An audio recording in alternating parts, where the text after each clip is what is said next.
People worry a good deal that if you understand the human mind and describe it as a mechanism, you're somehow or other depriving human beings of their worth.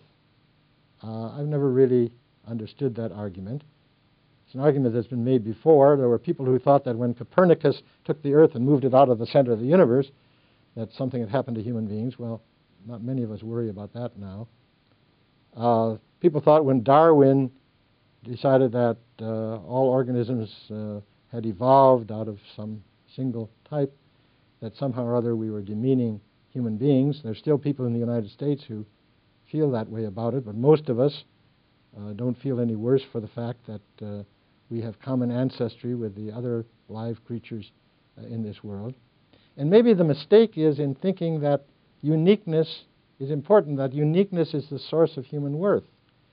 Maybe we should be thinking, instead of our uniqueness, we should be thinking of how we are a part of a much larger universe, or even of a much larger globe here with lots of other creatures.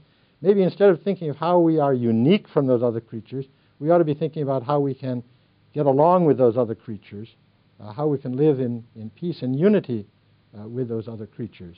And I think if we take that point of view, we'll worry a lot less about whether understanding ourselves is reducing the value of human life.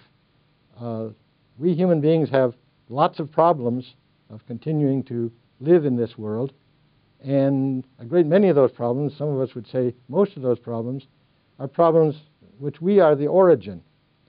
Unless we understand ourselves a good deal better than we understand ourselves today, we're very unlikely to solve those problems.